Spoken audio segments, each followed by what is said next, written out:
Պարոն Փաշինյան, ներկայացված ծրագրի 5-րդ բաժնում դուք նախատեսել եք քաղաքացիության ինստիտուտի արմատական վերանայում, մասնավորապես նախատեսում եք վերացնել ազգությամբ հայերի քաղաքացիության ձեռք բերելու հեշտացված կարգը, նախատեսելով լրացուցիչ ցենզ, մասնավորապես խոսքը գնում է մշտական բնակության ցենզի մասին, այսինքն ռեզիդենտության պահանջի մասին։ Մինչդեռ աշխարհում հայտնի են առնվազն 2 երկիր, որը Հայաստանը եւ Իսրայելն է, երբ ազգաբնակչության ընդամենը 1/3-ը կամ 1/4-ն է ապրում տվյալ երկրի տարածքում, իսկ գերակշռող մասը ազգի ապրում է տվյալ երկրի տարածքից դուրս եւ Իսրայելը այս առումով ունի շատ լավ տասնամյակների ընթացքում ձևավորված փորձ, երբ որ ամուր կապում է աշխարհում ապրող հրեաներին իր երկրի հետ տալով հեշտացված կարգով քաղաքացիություն առանց ռեզիդենտության պահանջի սահմանմանը եւ նշում է բազմաթիվ անգամ Իսրայելը, որ իր շարժիչ ուժը եւ իր հարստությունը եւ իր հզորությունը դա իր սփյուռքն է եւ իրավական կապը սփյուռքի հետ, քանի որ քաղաքացիությունը տալիս է իրավական կապ քաղաքացու եւ պետության միջեւ եւ քաղաքացու մոտ առաջացնում է պարտականություններ պետության հանդեպ։ Հիմա Հայաստանում ծրագրով առաջարկում ենք լրիվ հակառակ բան։ Բարթեցնենք ազգությամբ հայերին տան քաղաքացիություն, բացառապես եթե կա ռեզիդենտության պահանջի պահպանում, ապրել Հայաստանի Հանրապետությունում։ Հիմա այս համատեքստում կուզենայի հասկանալ որն է այս նպատակը ձեր կողմից առաջարկվող այս փոփոխության եւ ինչու ենք մենք ազգությամբ հայերին համեմատաբար վանում Հայաստանի Հանրապետությունից սահմանում լրացուցիչ պահանջ, որպեսզի վերջիններս բարդ եղանակով կարողանան ստանալ Հայաստանի քաղաքացիություն։ Շնորհակալություն։ Շնորհակալ եմ հարցի համար, ձեր հարցը ունի շատ կոնկրետ պատասխան։ Դա արվում է իրադրությունը սահմանադրությամբ նախատեսված կանոնակարգին համապատասխանեցնելու համար։ Մեր ամբողջ պրակտիկան մինչև հիմա կիրառված ըստ էության դուրս է սահմանադրական տրամաբանությունից եւ ես ասում եմ մեր իրավաբան գործընկերների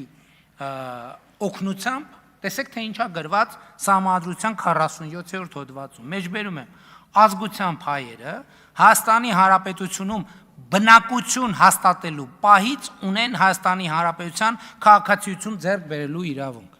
Այսինքն մեր սահմանադրության մեջ, գործող սահմանադրության մեջ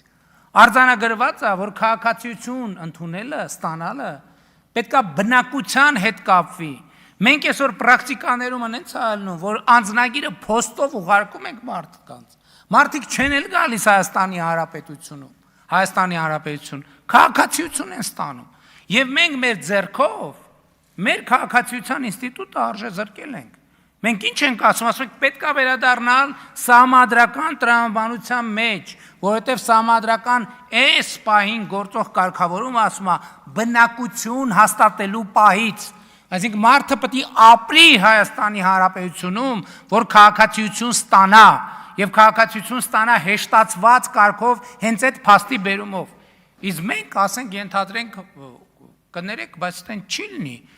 Աչու ձախ քաղաքացիություն ենք բաժանում։ Դա ենթադրում եմ նաև մեր են կոմպլեքսից է եղել, որ Հայաստանի Հանրապետության քաղաքացիությունը տենց շատ բարձր վարկանիշ չի ունեցել, բայց հիմա թույլ տվեք ասել, որ Հայաստանի քաղաքացիության վարկանիշը բարձրանում է, եւ մենք պետք է վերադառնանք եւ կարդանք մեր կարգավորումները ինչ են անում։ Եվ քանի որ նախորդիվ էլ հարց հնչեց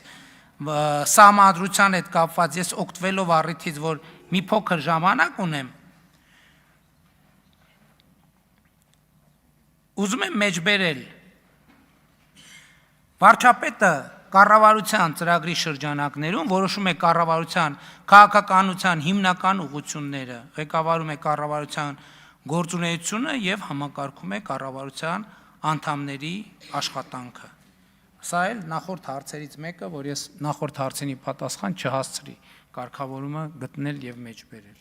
Այսինքն ձեր հարցի պատասխանը է դա։ Սահմանադրությունն ասում է քաղաքացիությունը պետք է բնակության փաստի հետ կապ ունենա։ Եվ մենք հիմա պարզապես փորձում ենք մեր իսկ կողմից չնկատված կամ այլ սրան չհամապատասխանող պրակտիկան համապատասխանեցնել նրան ինչը գրված։ Արձագանք։ Շնորհակալություն։ Պարոն Փաշինյան, թույլ տվեք ձեզ հետ չհամաձայնվել, որովհետև հստակ նույն ձեր կողմից վկայակոչված 47-րդ հոդվածի 4-րդ մասը ասում է, որ ազգությամբ հայերը Հայաստանի Հանրապետության քաղաքացիություն ձեռք են բերում օրենքով սահմանված պարզեցված կարգով։ Սա սկզբունքայնորեն տարբերվում է նատուրալիզացիայի եղանակով, այսինքն բնակության պահանջով սահմանված քաղաքացիություն ստանալու եղանակից, եւ ես պատահական չեմ բերել Իսրայելի օրինակը, երբ որ վերադարձի օրենքի համաձայն բացարձակ չի պահանջվում ոչ Իսրայելում բնակվել, ոչ մինչև այդ բնակության ցենզին համապատասխանել, կարծում եմ, որ մեր դեպքում Իսրայելը կարող է լավ օրինակ ծառայել, քանի որ մենք շատ ենք խոսում լավագույն միջազգային փորձի իմպլեմենտացիայի մասին եւ տվյալ դեպքում Իսրայելի աստիճանական հզորացումը եւ այն թե ինչ էր եւ այսօր ինչ պետություն է դարձել, վկայում է, որ Սփյուռքի հետ կապի ամրապնդումը միայն կնպաստի երկրի հզորացմանը առանց որևէ նախապայմանի տվյալ ազգաբնակչության համար։ Շնորհակալություն։ Ես առիթ ունեցել եմ ասելու եւ ելի եմ ասում, մենք պետքա մի քիչ մեզ զսպենք էլի այդ բոլոր հնարավոր եւ անհնար առիթներով Իսրայելի եւ Սինգապուրի փորձագետի դերից հանդես գալ։ Եվ ձեր նշած հոդվածը էլի ես չեմ ուզում իրավաբանական վեճի մեջ մտնել, չհամաձայնվել ձեր իրավունքն է,